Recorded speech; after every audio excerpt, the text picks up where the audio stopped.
함께 나눌 말씀의 제목은 부름을 받은 청지기의 삶이라는 제목을 가지고 같이 하나님 말씀 나누겠습니다.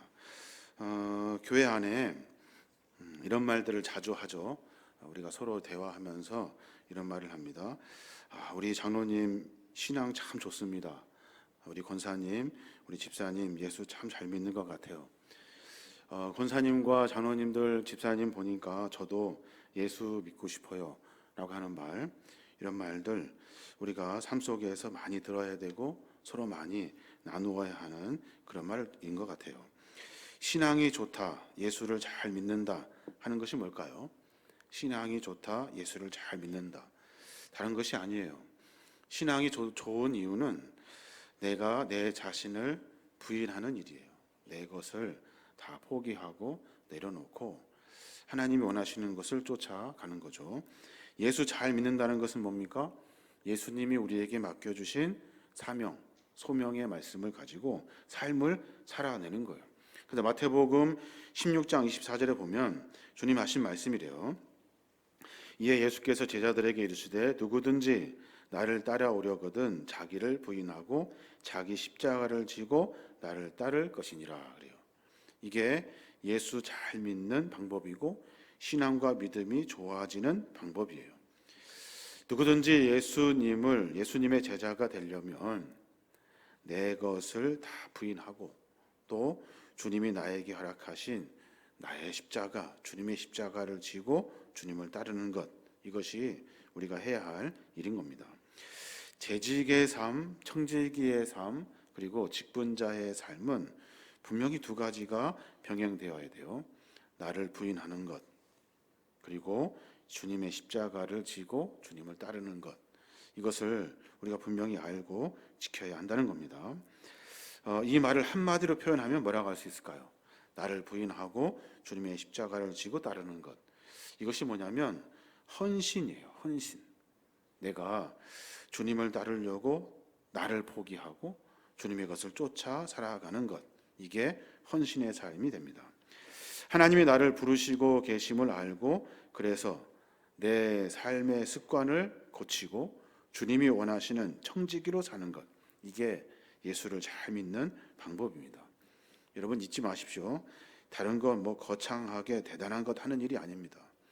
오늘 내가 나된 것을 내려놓는 것이 무엇인가, 그리고 또 주님이 나에게 맡겨주신 십자가의 사명은 무엇인가 알고 분별하여 전진하는 겁니다. 그래서 우리 재직들은 모두가 다 이러한 신앙의 삶을 살아야 하는 겁니다.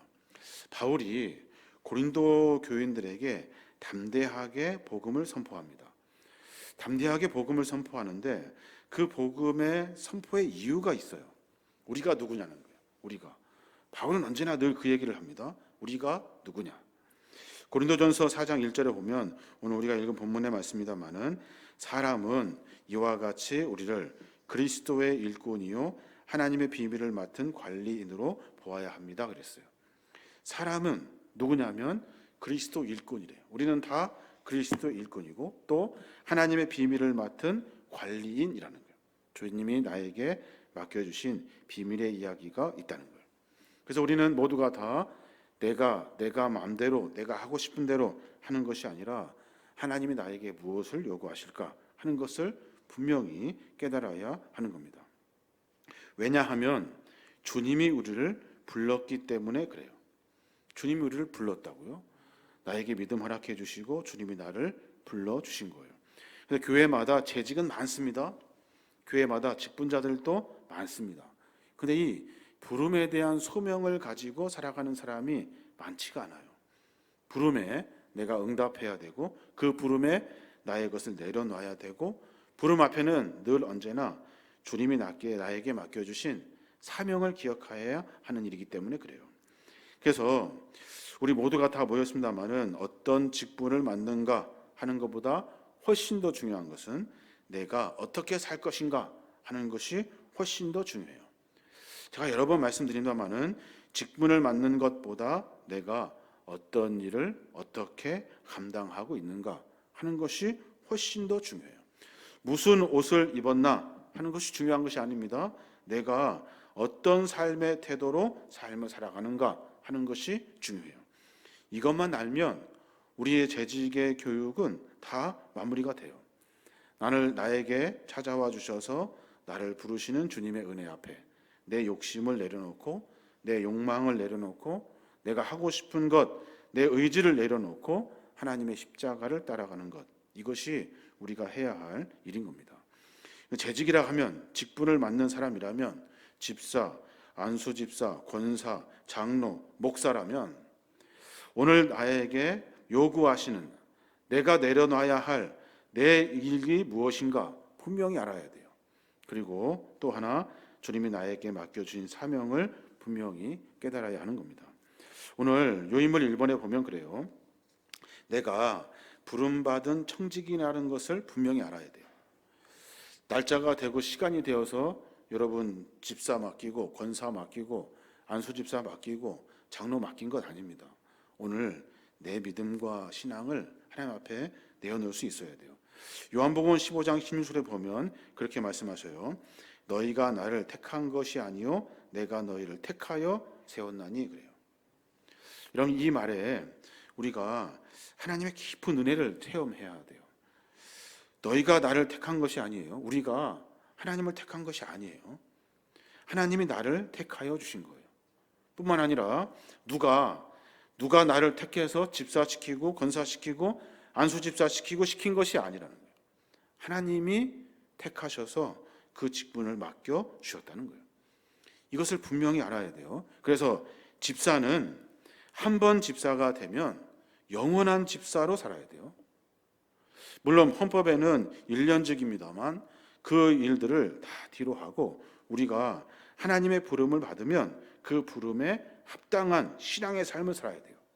권사로 임직받으면 평생 권사로 해야 할 일이 무엇인가 고민하며 살아야 하는 거예요.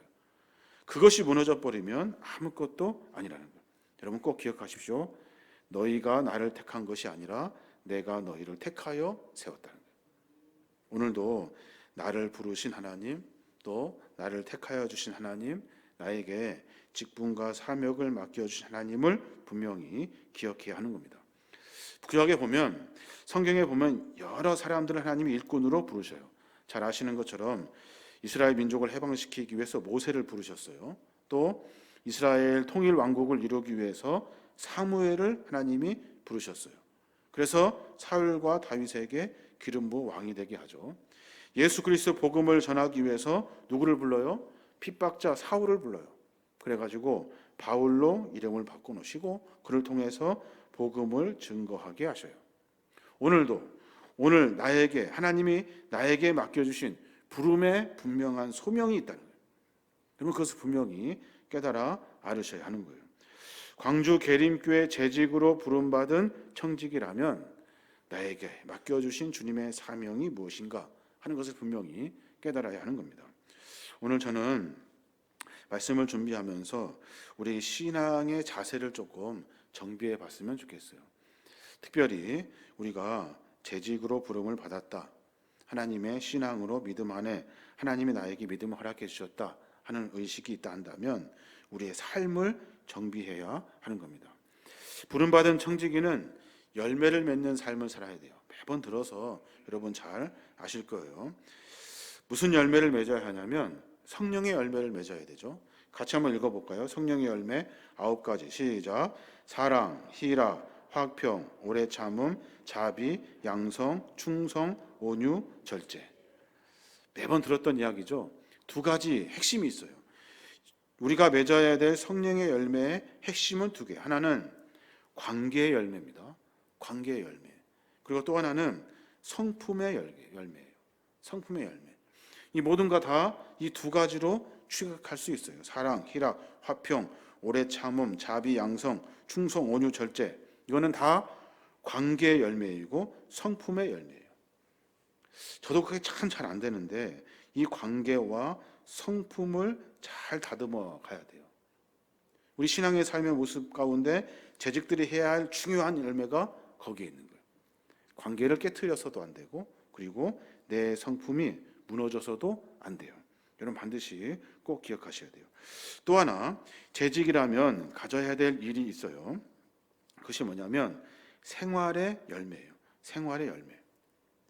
생활의 열매를 맺을 수 있어야 돼요. 마태복음 3장 10절에 보면 그런 말씀이 있습니다. 이미 도끼가 나무 뿌리에 놓였으니 좋은 열매를 맺지 아니하는 나무마다 찍혀 불에 던져지니라 하는 말씀이에요. 이 말은 도끼가 내 삶 가운데 딱 놓여져 있대요. 그래서 내가 잘못된 생활을 하게 되면 그 도끼가 나를 찍어서 불에 던져버린다는 하나님의 말씀이에요. 저는 이 말씀 앞에 제 자신을 반성하게 돼요.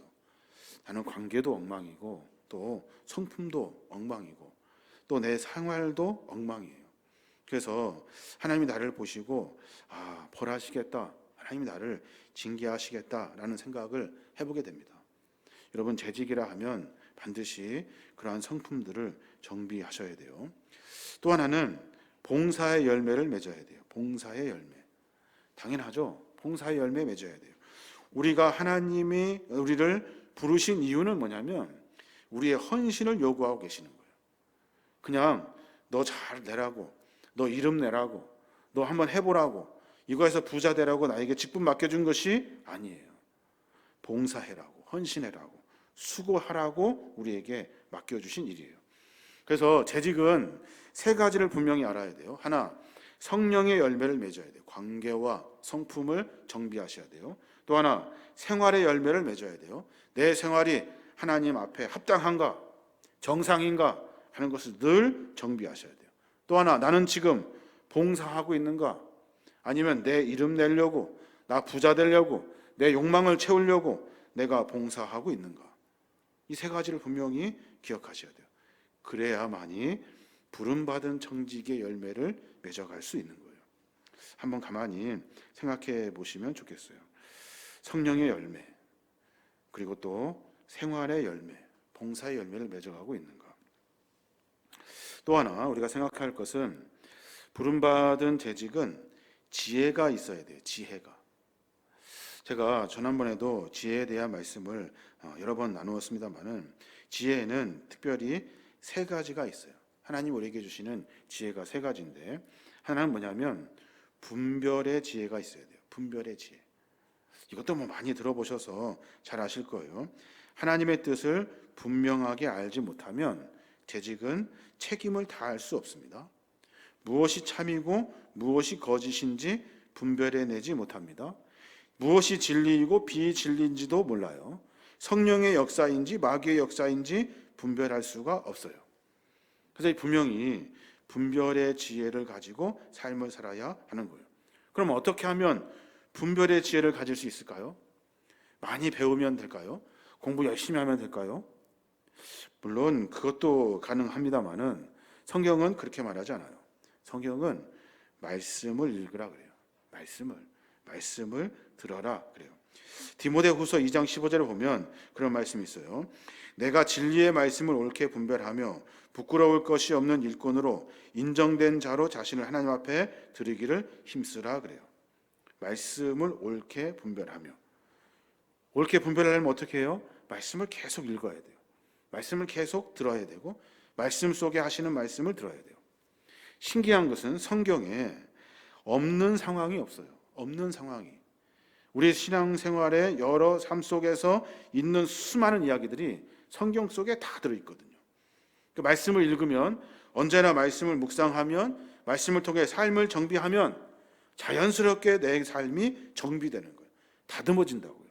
이게 신앙인들의 분별이에요. 또 하나 지혜를 가져야 되는데 그 지혜가 뭐냐면 자기 자신을 아는 지혜예요. 자기 자신을 아는 지혜. 솔로몬이 전도서를 통해서 수많은 지혜의 이야기를 기록해냅니다. 거기에서도 마찬가지예요. 내 자신을 알아야 한다는 거예요. 내 자신을. 자기 자신을 바로 아는 것이 인생의 지혜의 근본이라는 거예요. 제일 안 되는 게 뭔지 아십니까? 내가 나를 잘 몰라요. 내가 무엇을 고쳐야 하는지 잘 모릅니다. 또 내가 지금 무엇을 하고 있는지를 잘 몰라요. 자기 자신을 잘 알지 못하니까 불행과 비극과 실패가 생기는 거예요. 우리는 어때요? 나는 되돌아보지 않고 늘 언제나 형제 눈 속에 있는 티만 봐요. 티만. 내 안에 있는, 내 눈 속에 있는 들보는 볼 줄 모른다고요. 그래서 여러분 기도할 때마다 자기 자신을 늘 되돌아봐야 돼요. 내 삶이 과연 정상인가? 내가 하나님 보시기에 합당한가? 자신을 아는 지혜는 타인을 향한 비판과 판단을 하지 않습니다. 뭐냐면 자기 자신이 부끄럽기 때문에 그래요. 먼저 자기 자신이 반성하고 자기를 시험하여 내가 바르게 서도록 하는 거예요. 고린도후서 13장 5절에 보면 그런 말씀이 있어요. 바울이 고린도 교회에게 한 말씀인데, 여러분은 자기가 믿음 안에 있는지를 스스로 시험해 보고 스스로 검증해 보십시오. 여러분은 예수 그리스도께서 여러분 안에 계시다는 것을 알지 못합니까? 모른다면 여러분은 실격자입니다. 현대어 성경으로 읽어드렸어요. 믿음 안에 있는지 스스로 점검해 보래요. 스스로 점검하셔야 돼요. 누가 가르쳐 줄 수가 없어요. 스스로 점검하셔야 돼요. 내가 그리스도 안에 있다는 것을 알지 못하면, 내 안에 주님이 계셔. 주님이 나에게 요구하시고 말씀하시고 주님의 마음으로 살으라고 명령하시고 수없이 말씀하셨는데 내가 그것을 깨닫지 못해. 내가 여전히 나 중심으로 살아요. 몰라요. 그러면 실격자라는 거예요. 실격자. 빵점. 떨어졌다. 안 된다. 너는 실격자다. 하신다는 거예요. 여러분 분명히 기도할 때마다 언제나 놓지 마셔야 돼요. 내가 지금 잘하고 있는가? 내가 지금 정상인가? 하는 것을 깊이 고민해 봐야 하는 겁니다. 또 하나 지혜가 있어요. 그 지혜가 뭐냐면 언젠가 심판이 있겠구나 하는 그 지혜예요. 여러분 계속 갈 것 같죠? 계속 잘 될 것 같고 계속 흥할 것 같죠? 여러분 심판이 있습니다. 그래서 그리스도인은 삶을 정비할 때 먼저 생각하는 것이 내가 하나님 앞에 바른가? 하나님이 나를 보시고 어떻게 심판하실까 하는 것을 생각하셔야 돼요. 그러면 삶이 정비되게 되어 있습니다. 세 가지 분명히 기억하셔야 돼요. 분별의 지혜가 있어야 됩니다. 그러려면 말씀을 보셔야 돼요. 말씀. 우리가 요즘 성경 읽기 하고 그리고 또 새벽마다 큐티를 통해서 하나하나 말씀을 읽어가고 있습니다. 말씀을 통해서 분별의 지혜를 배우셔야 돼요. 그리고 늘 내 자신을 알아야 돼요. 내 자신을 되돌아보셔야 돼요. 그리고 계속 가는 거 아닙니다. 심판이 있다는 것. 결국에 하나님의 심판 앞에 선다는 것을 분명히 기억하셔야 하는 거예요.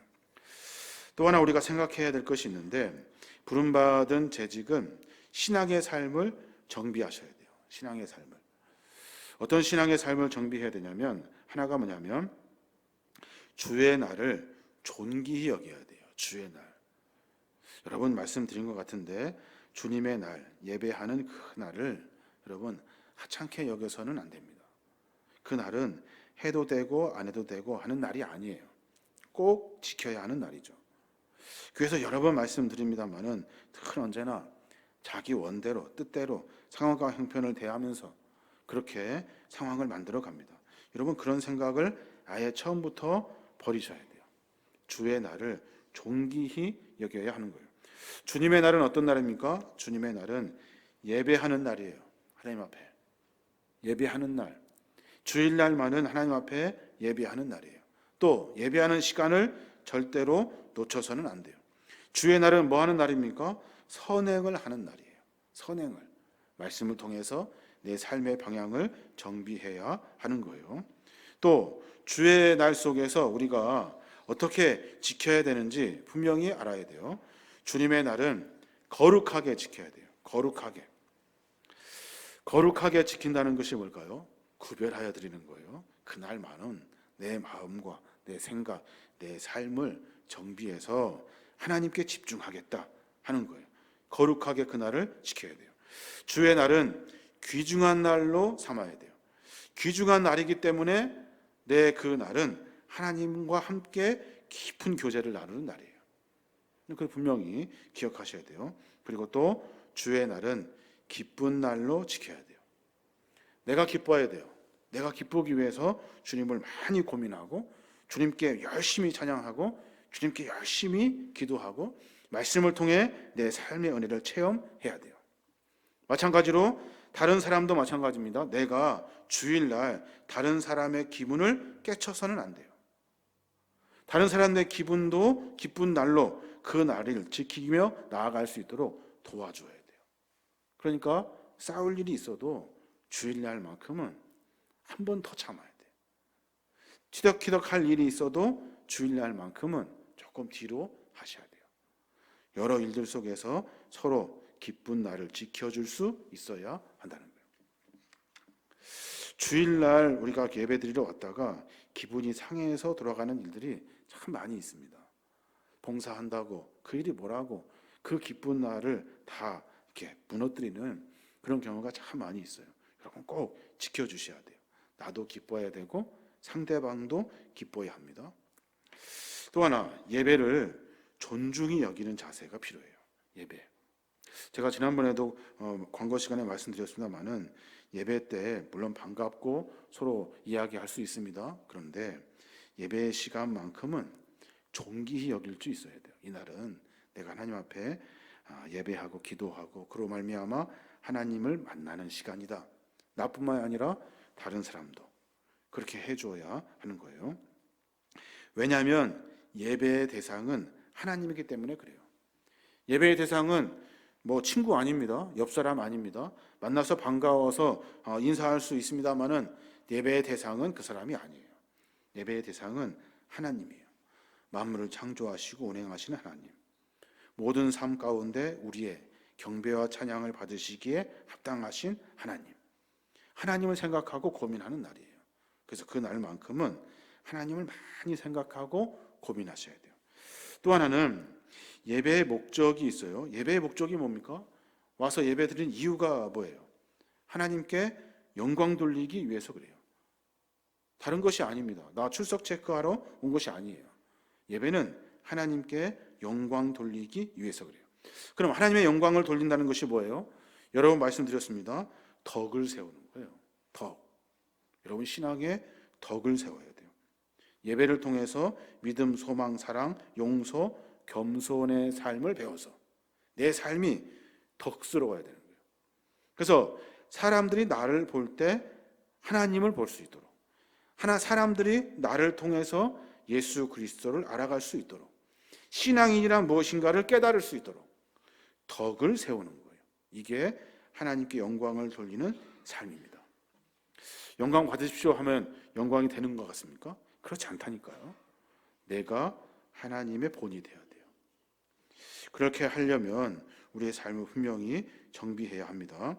재직은 예배를 존중히 여기고 예배 가운데 하나님께 영광을 돌리기 위해 덕을 세우는 마음으로 예배에 참여해야 하는 겁니다. 또 하나, 예배에는 준비가 필요해요. 준비. 그냥 막 예배 드리는 거 아닙니다. 그냥 시간 돼서 막 정신없이 오는 것이 아니에요. 예배는 마음과 육체를 준비하셔야 돼요. 마음이 뭘까요? 마음은 하나님을 고민하는 마음이에요. 그 마음이 우리 안에 있어야 돼요. 그냥 예배에 정신없이 와서 오늘은 또 무슨 일을 할까 뭐 할까 막 그런 생각하는 것보다 하나님을 만나려고 하는 마음, 하나님 내 마음이 하나님에게 있습니다. 이게 쉽게 잘 안 돼요.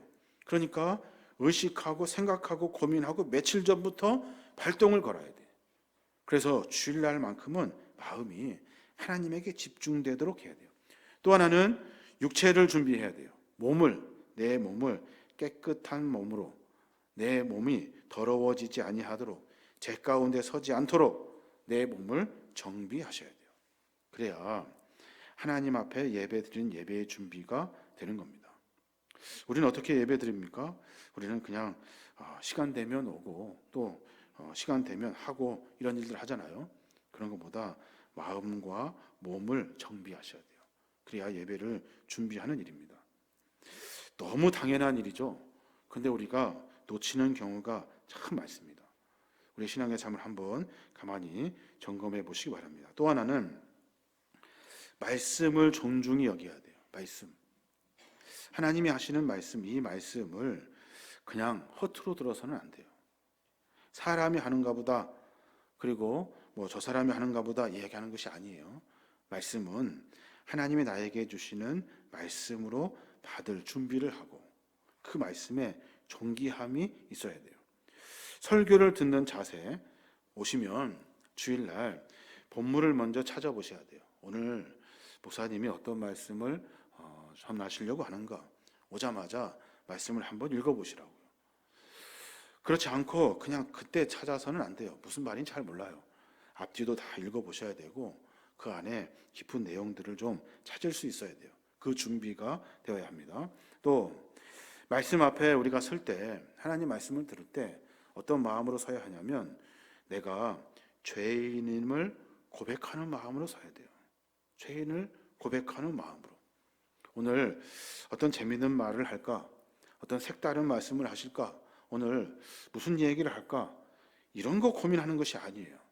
내가 오늘 주신 말씀 앞에 내 죄를 찾아야 돼. 하나님, 오늘 말씀을 통해서 내가 죄인임을 깨닫게 해 주십시오. 이게 말씀을 듣는 자의 자세예요.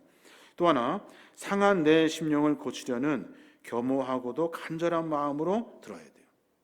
상한 내 심령. 하나님 앞에 내 죄를 토설해내는 심정이거든요. 하나님, 내가 죽을 죄를 지었습니다. 하나님의 은혜 아니면 살 수 없습니다. 그 죄 내가 주님 앞에 고백합니다. 이 마음으로 말씀 앞에 서야 돼요. 대부분 말씀을 요즘은 쉽고 간결하고 재미있고 그리고 듣기 좋은 쌈박쌈박한 그런 말씀을 사람들이 다 원해요.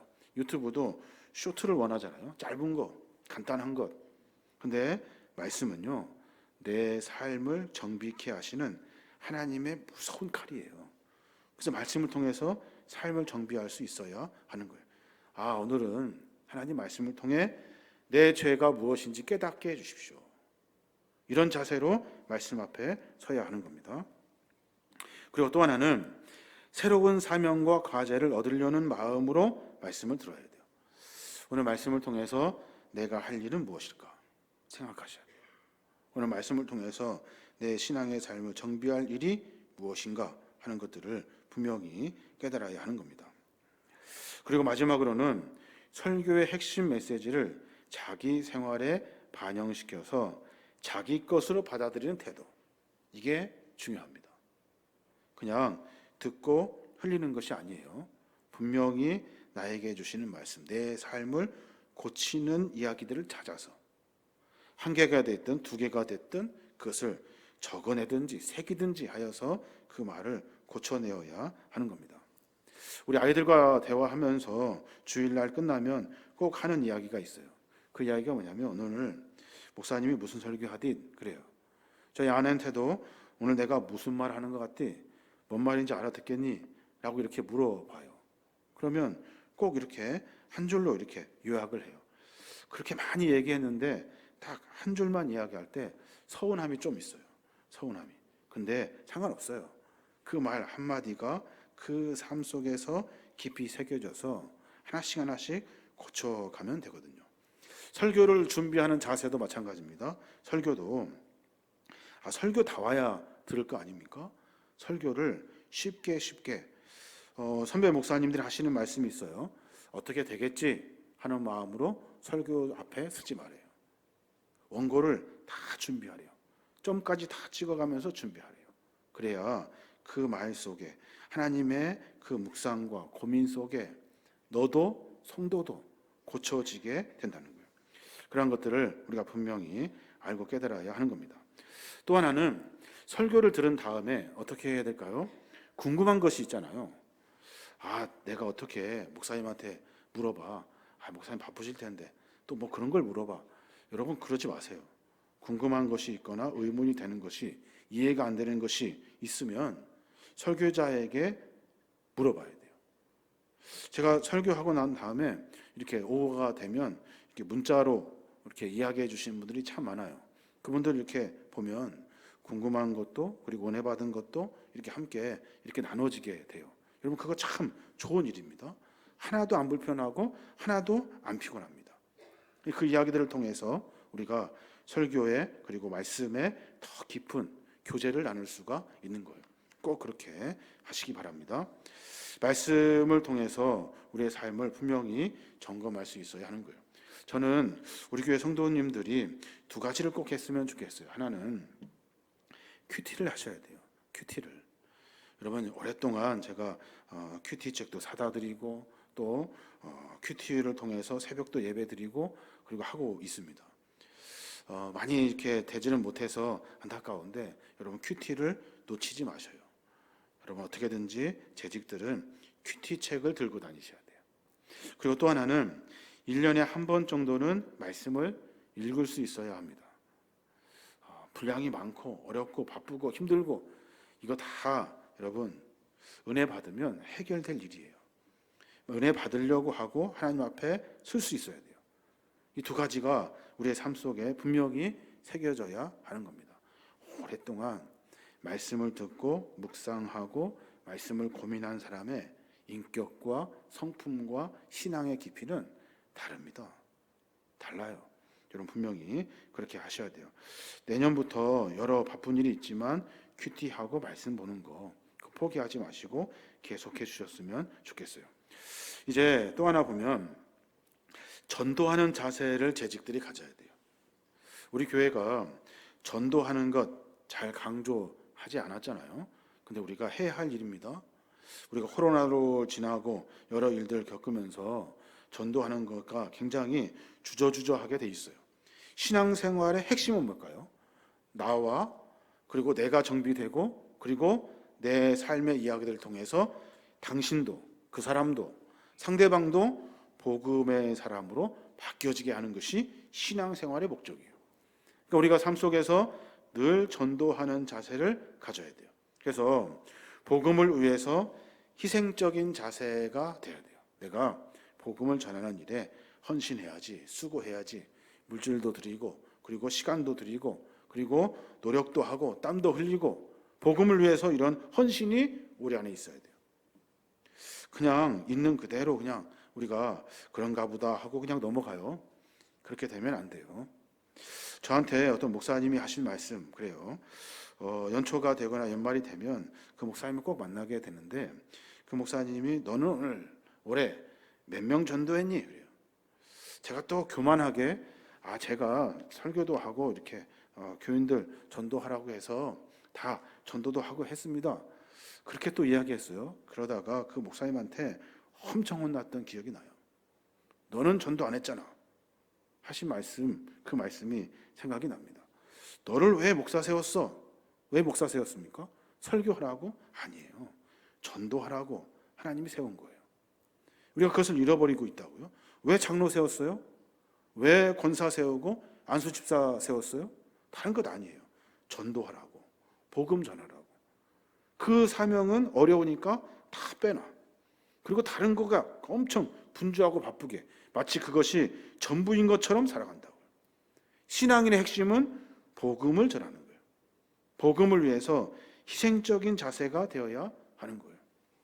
저희 앞집 그 아이가 있는데 그 아이 전도하려고 참 애를 씁니다. 근데 참 안 돼. 되게 어렵습니다. 통닭도 사주고 뭐 여러 일도 하지만 어렵습니다. 안 돼.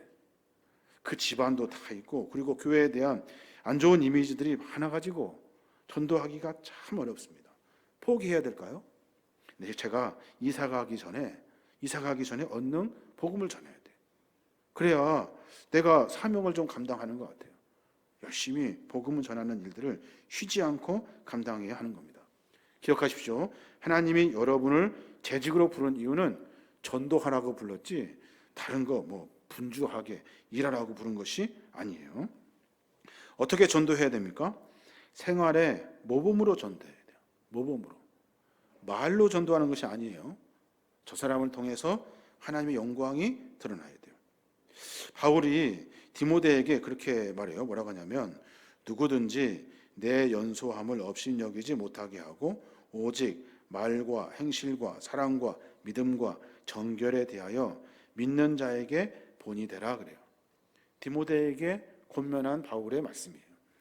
너는 네 연소함, 약함을 업신여기지 못하도록 너는 말과 행실과 사랑과 믿음과 정결에 대해서 본이 되어라. 네 나이 어리고 아픈 데 있고 연약한 부분 많이 있죠. 그것을 사람들이 보고 업신여기지 못하도록 말과 행실과 사랑과 믿음과 정결을 보여라. 이게 전도의 방법이래요. 참 어려운 일인 것 같아요. 우리는 말로 전도하려고 했잖아요. 여러분 그거보다 성품과 삶의 이야기를 통해서 전도하셔야 돼요. 요한복음 10장 41절에도 그래요. 많은 사람이 왔다가 말하되 요한은 아무 표정도 행하지 아니하였으나 요한이 이 사람을 가리켜 말한 것은 다 참이라 하더라. 그리하여 거기서 많은 사람이 예수를 믿으니라 그래요. 요한이 복음을 전합니다. 그런데 아무 표적도 행하지 아니하여. 저 사람 뭐 믿을 거 없네. 뭐 기적도 안 일어나고 아무것도 아니네. 그랬단 말이에요. 그런데 사람들이 그렇게 말하더라는 거예요. 요한을 가리켜 야, 저 사람은 참이야. 저 사람은 참이야. 기적도 안 일어나고 이적도 안 일어나고 아무것도 안 일어나는데 참이래요. 그래서 그 사람을 보고 많은 사람들이 예수를 믿었다는 거예요. 이게 재직의 모습입니다. 그래서 뭐 해야 됩니까? 우리의 신앙의 삶을 분명히 정비해야 하는 겁니다. 그래야 우리를 통해서 전도가 돼요. 전도하는 마음, 전도하는 삶의 자세, 그리고 내 안에 일어나는 하나님의 성품을 가지고 전도할 수 있어야 하는 겁니다. 전도하는 것 잊지 마십시오. 그것이 우리 사명입니다. 또 하나 생각해 볼 것이 뭐냐면 재직의 헌금 생활이에요. 헌금 생활. 헌금 참 말씀드리기 어렵습니다. 요즘 참 어려운 시대를 우리가 살아가고 있는데 그런데 물질이 있는 곳에 마음이 있대요. 그 말씀이 참 공감이 돼요. 이해가 돼요. 물질이 있는 곳에 내 마음이 있어요. 헌금은 내 헌신의 표현입니다. 헌금은 하나님의 은혜에 대한 보답입니다. 그래서 내가 주 앞에 내 마음을 드리는 거예요. 다 드릴 수 없잖아요. 근데 내 마음은 하나님 앞에 담아 드릴 수 있어요. 목사가 헌금 강조하네. 그렇게 생각하지 마시고 여러분 마음을 하나님께 드리는 거예요. 많고 적음의 문제가 아닙니다. 내 마음을 드리는 거예요. 드리지 못하면 마음이 없는 거예요. 마음이. 액수가 중요합니까? 하나도 안 중요합니다. 드리지 않으면 마음이 아예 없는 거예요. 헌금의 성경적 원리를 보면 11조의 같은 경우는 율법이 세워지기도 전에 아브라함이 멜기세덱에게 축복받고 그 보답으로 10의 1조를 드립니다. 거기에서부터 11조가 시작된 거예요. 아브라함 왜 멜기세덱에게 축복받고 10의 1조를 드렸을까요? 감사해서. 그 보답으로, 은혜의 보답으로. 멜기세덱 앞에 아브라함이 마음을 드리는 거예요. 멜기세덱은 제사장입니다. 하나님께 그것을 드린 거예요. 창세기 14장 20절에 보면 너희 대적을 내 손에 붙이신 지극히 높으신 하나님을 찬송할지로다 하며 아브라함이 그 얻은 것에서 10분의 1을 멜기세덱에게 주었더라 그래요. 마음을 그에게 하나님에게 드린 거예요. 야곱도 마찬가지예요. 모세 율법이 세워지기도 전에 야곱은 베델에서 10분의 1을 하나님께 드리기로 약속합니다. 왜요? 은혜가 너무 커서 내가 도망자로 살고 그리고 죽을 수밖에 없는 나를 베델에서 하나님이 만나 주셨거든요. 그 은혜에 감격하여 헌신의 표현으로 보답하는 마음으로 내 모든 10의 1조를 모든 수입의 10의 1조를 하나님 앞에 드리겠습니다 라고 고백했다는 거예요. 창세기 28장 22절에 보면 내가 기둥으로 세운 이 돌이 하나님의 집이 될 것이요 하나님께서 내게 주신 모든 것에서 10분의 1을 내가 반드시 하나님께 드리겠나이다. 너무 은혜가 커가지고 그것을 드린다는 거예요. 우리의 신앙의 삶 속에서 우리가 하나님 앞에 무엇을 드려야 할까요? 우리의 마음을 하나님 앞에 드려야 합니다. 그래서 헌금은 헌신의 표현이고 그리고 헌금은 은혜에 대한 보답인 거예요. 또 헌금은 어떻게 사용됩니까? 헌금은 여러 사람들이 헌금을 드립니다. 그러면 그 헌금 가지고 뭐 하냐면 함께 친교를 나눕니다. 함께 서로 함께 그것을 가지고 나누어서 하나님의 나라를 맛보아요. 우리가 교회 안에 구제도 하고 선교도 하고 그리고 여러 식사도 하고 그리고 여러 일들 속에서 서로 나눕니다. 뭘로 합니까? 헌금으로 합니다. 서로 그 일을 통해서 더 깊은 친교를 나누기 위해서. 또 하나, 헌금은 뭐 합니까? 헌금은 레위인과 과부와 고아와 나그네를 위해 사용합니다. 또 성전 봉사자들을 위해서 사용합니다. 그래서 하나님 나라 성전을 세워가는데 그 물질이 쓰여지게 되는 거예요. 그래서 헌금에 대한 바울의 교훈을 들어보면 기쁜 마음으로 드려야 된대요. 기쁜 마음으로. 내가 받은 하나님의 은혜를 기억하고 기쁜 마음으로 드려야 됩니다. 또 헌금은 그래서 미리 준비하는 것이 맞아요. 하나님의 은혜에 내가 감사하여 매 순간마다 헌금을 준비하는 마음으로 드려야 돼요. 그때 호주머니 열어가지고 있는 것 또 꺼내가지고 그거 드리는 것이 아니에요. 하나님 앞에 은혜 받은 것이 감사하고 내가 주 앞에 내 마음을 표현하는데 그렇게 그냥 호주머니에 있는 거 드리는 것이 아니라고요. 오래전부터 준비하고 오래전부터 계획하고 그 일을 통해서 하나님 앞에 내 마음을 드릴 수 있어야 하는 겁니다. 헌금의 사용 한번 볼까요? 헌금의 사용은요, 하나님의 뜻대로 사용해야 돼요. 하나님의 뜻대로. 이거 애매한 말 같죠? 하나도 안 애매합니다. 하나님의 뜻대로 사용되어져야 하기 때문에 낭비할 수 없습니다.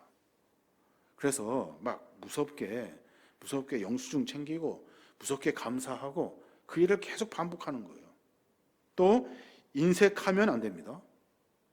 아낍시다, 줄입시다, 뭐 할 수 있어요. 그런데 뜻대로 사용되려면 인색해서는 안 돼요. 도울 때는 도와야 돼요. 그리고 부족하지 아니하도록 늘 우리가 열심히 그 마음을 품어야 돼요. 선교, 구제, 봉사 이런 것들에 사용될 수 있도록 우리가 늘 마음을 정비해야 돼요. 이것이 하나님의 계획입니까? 하나님이 우리에게 도우라 마음을 주셨군요.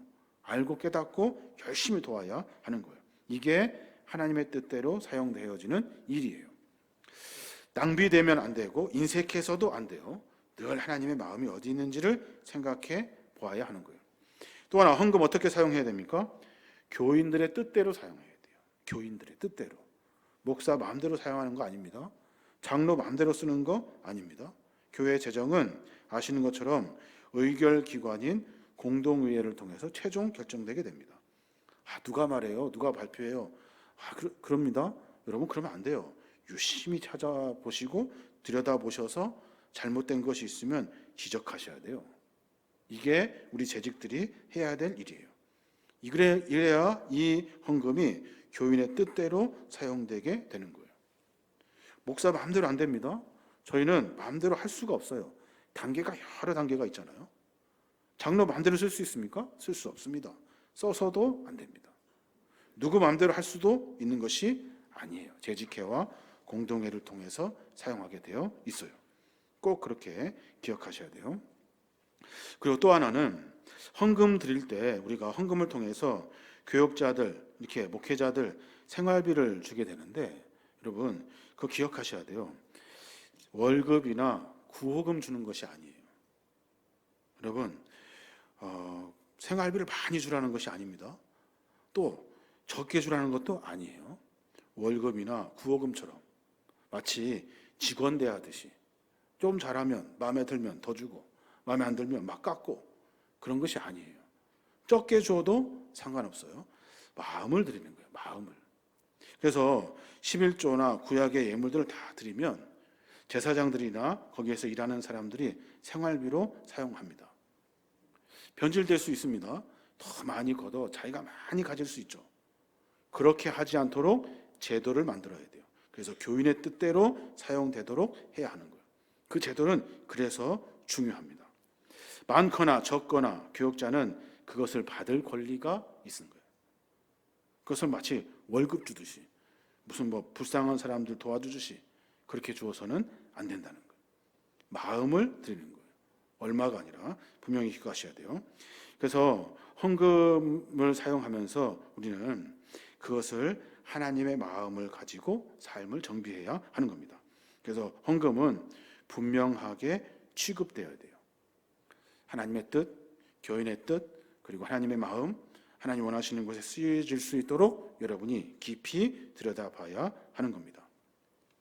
자, 이제 마지막으로 한 10분 정도 더 하려고 하는데, 재직의 언어 생활을 정비하셔야 돼요. 언어 생활. 여러분 당연한 말이죠. 언어 생활. 야고보서 3장 1절에서 10절 말씀이 있는데, 그걸 제가 한번 읽어볼 거니까요. 여러분 한번 가만히 들어보십시오. 현대어 성경으로 읽겠습니다. 누구든지 말에 실수가 없는 사람은 온몸을 다스릴 수 있는 온전한 사람입니다. 말을 부리면서 그 입에 쟁알을 물립니다. 그리하여 우리는 말에 온몸을 끌고 다닙니다. 보십시오. 배도 그렇습니다. 배가 아무리 커도 또 거센 바람에 밀려도 매우 작은 키로 조종하여 사공이 가고자 하는 곳으로 끌고 갑니다. 이와 같이 혀도 몸의 작은 지체이지만 엄청난 일을 할 수 있다고 자랑을 합니다. 보십시오. 아주 작은 불이 굉장히 큰 숲을 태웁니다. 그런데 혀는 불이요. 혀는 불의 세계입니다. 혀는 우리의 몸의 한 지체이지만 온몸을 더럽히며 인생의 수레바퀴에 불을 지르고 결국에는 혀도 게헨나의 불에 타버립니다. 게헨나가 뭐냐면 지옥이거든요. 지옥의 불에 혀가 탄대요. 사람의 혀를 길들일 수 있는 사람은 아무도 없습니다. 혀는 걷잡을 수 없는 악이며 죽음에 이르게 하는 도구로 가득 차 있습니다. 우리는 이 혀로 주님이신 아버지를 찬양하기도 하고 이 혀로 하나님의 형상대로 지음받은 사람들을 저주하기도 합니다. 또 같은 입에서 찬양도 나오고 저주도 나옵니다. 나의 형제 자매 여러분, 이렇게 해서는 안 됩니다. 여러분 분명히 기억하셔야 돼요. 재직은 언어의 훈련을 하셔야 돼요. 그래야 재직이 될 수 있습니다. 또 하나 골로새서 4장 6절에 있는 말씀인데, 거기 말씀에 보면 이런 말씀이 있어요. 여러분의 말은 소금으로 맛을 내어 언제나 은혜가 넘쳐야 합니다. 여러분은 각 사람에게 어떻게 대답해야 마땅한지를 알아야 합니다. 그래요. 말은 소금으로 맛을 내는 것처럼 은혜가 넘쳐야 한대요.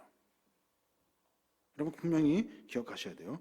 여러분은 그래서 각 사람에게 어떻게 대답해야 마땅한지를 고민하면서 말해야 한다는 거예요. 그래서 우리 신앙의 삶 속에서 말을 조심하고 정비하셔야 돼요. 제가 여러 번 말씀드린 것 같은데, 그래서 말씨 훈련을 하셔야 돼요. 말씨 훈련. 저도 그게 참 잘 안 되는데, 화가 나면 막 말 가잖아요. 가기 전에 내가 말을 먼저 생각해야 돼요. 한 번 더 고민해보고 말해야 돼요. 재직은 믿음이 좋고 봉사를 열심히 해도 말씨가 사나우면 재직으로 봉사할 수가 없습니다. 왜 그럴까요? 공동체를 깨뜨리기 때문에 그래요. 사람은 말씨로 상황할 때를 꺾기도 하고 말씨로 꺼져가는 등불을 키우기도 합니다. 그래서 말 한마디로 청년비를 갚잖아요. 그것처럼 말 한마디도 공동체도 사람도 꺾어낼 수 있습니다. 그래서 말을 조심하셔야 돼요. 말씨로 그 사람의 인격을 평가하잖아요. 아무리 옳은 비판이라도 남의 말을 듣고 옮기는 사람 안 됩니다. 또 내가 하고 싶은 대로 말하는 사람 안 됩니다. 내가 내 말씨를 훈련하고 정비해서 정중하게 최대한 은혜가 넘치는 말들로 바꾸어서 말해야 하는 거예요. 세상 사람들처럼 싸매보자고 말해서는 안 된다는 거예요. 그게 참 잘 안 돼요. 여러분, 우리 신앙의 삶을 정비하셔야 돼요. 바울이 에베소 교회 성도들에게 말합니다. 에베소서 5장 4절에 보면 더러운 말과 어리석은 말과 상스러운 농담은 여러분에게 어울리지 않습니다. 오히려 여러분은 감사에 찬 말을 하십시오. 우리가 할 말은 감사에 찬 말밖에 할 말이 없는 거예요. 딴 말 하면 안 돼요. 재직은 언제나 말씨, 아름다운 말씨를 써서 교회 안에 은혜롭게 만들어 가야 돼요. 좋은 말씨가 뭐예요? 좋은 말씨? 서울말 쓰는 거가 좋은 말씀입니까? 안 그래요. 남을 칭찬하는 말, 아름다운 말입니다. 이 아름다운 말은 또 남의 결점을 덮어주는 말, 이게 좋은 말이에요. 그게 우리 안에 있어야 하는 거예요. 막 뭐라 하고 잔소리 듣는 거 너무 힘들잖아요. 괴롭잖아요. 그러면 신앙생활 하기도 어렵습니다. 공동체가 다 깨트려져 버려요. 관계도 깨져요. 또 하나, 거짓말은 입 밖에 내어서는 안 돼요.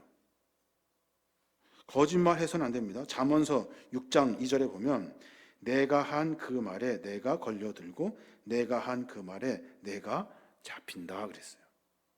거짓말하면 넘어갈 수 있을 것 같죠? 걸려듭니다. 거짓말하면 잘 될 것 같죠? 안 됩니다. 결국에는 잡힙니다. 바울도 에베소 교회에게 그렇게 말해요. 에베소 4장 25절. 그러므로 여러분은 거짓을 버리고 각각 자기 이웃과 더불어 참된 말을 하십시오. 우리는 서로 한 몸의 지체들입니다. 여러분 기억하셔야 돼요. 거짓을 버리고 이웃과 더불어 참된 말을 하셔야 돼요. 또 하나, 다른 사람의 헌담을 하지 말아야 돼요. 헌담. 부탁드립니다. 헌담하면 안 돼요.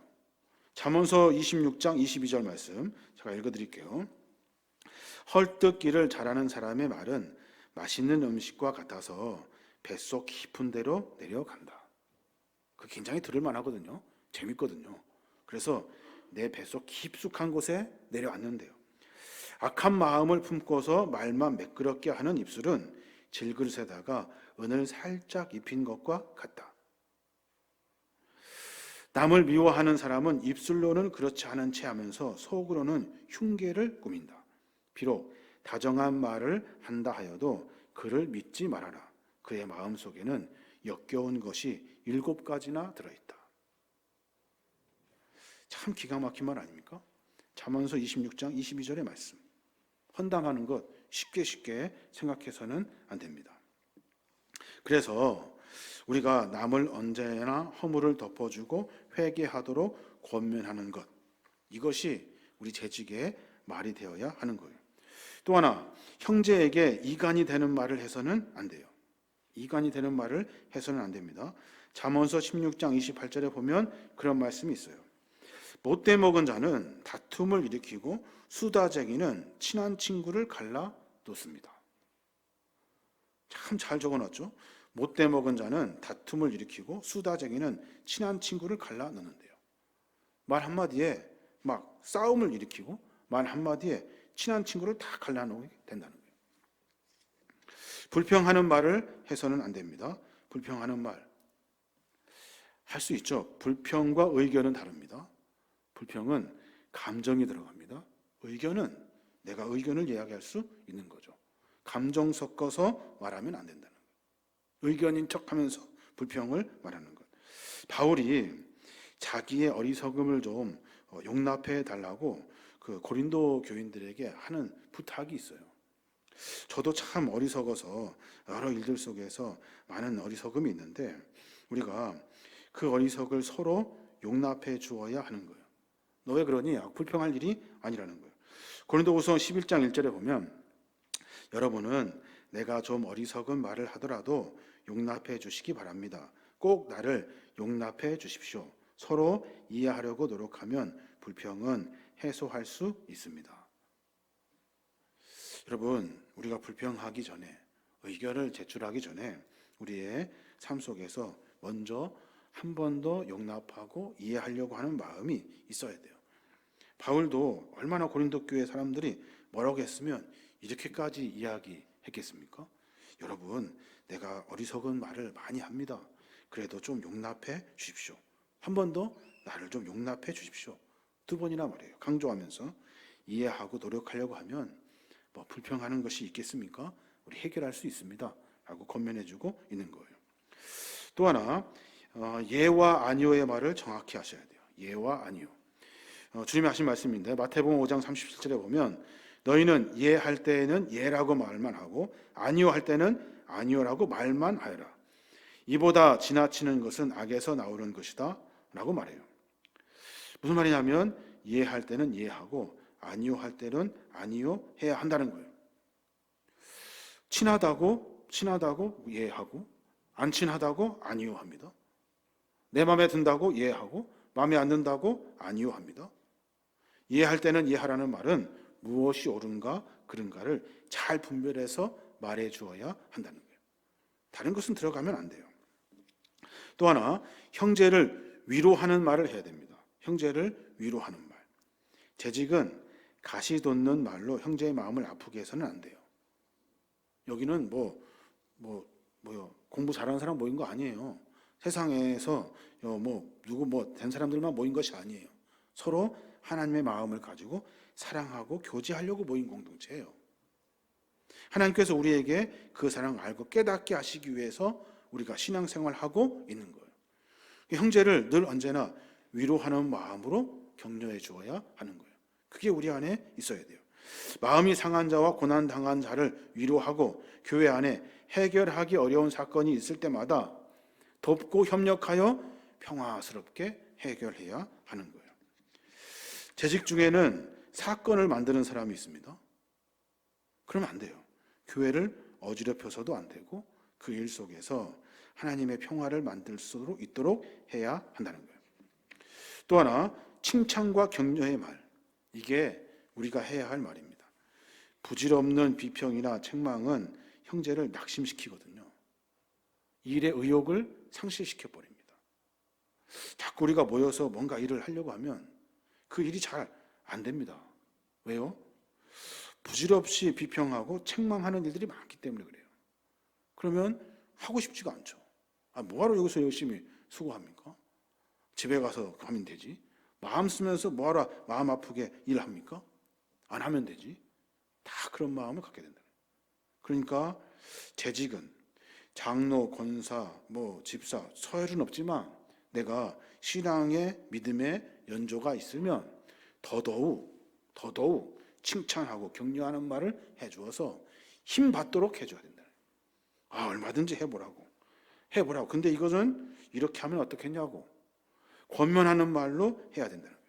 그래야 교회 공동체가 살아갈 수 있는 거예요. 마지막으로 말과 행동이 일치하는 생활을 해야 됩니다. 당연한 말이죠. 누가 모르겠습니까? 근데 말과 행동이 일치하지 않아요. 제일 안 되는 사람이 저죠. 설교하는 사람. 말은 그렇다게 합니다. 근데 삶이 잘 안 돼요. 근데 잘 안 돼요. 되게 힘들어요. 그래서 눈물도 많이 흘리고 울기도 많이 합니다. 왜 하나님 난 안 됩니까? 속에서 막 불이 납니다. 근데 이게 안 고쳐져요. 참 이상하더라고요. 근데 여러분, 열심히 몸부림쳐야 돼요. 읽고 또 읽고 새기고 또 새겨야 돼요. 말과 행동이 일치하도록 해야 돼요. 그래야 신앙의 삶을 살아갈 수 있습니다. 여러 가지 말씀을 드렸습니다. 말씀을 준비하면서 당연한 말이다 이렇게 이해하실 수 있을 것 같아요. 근데 제가 계린교회 목회하면서 생각하면서 고민하면서 이렇게 몇 가지를 추려봤어요. 우리 재직들이 그런 신앙의 삶의 몸부림을 통해서 하나님의 아름다운 공동체를 만들어갈 수 있습니다.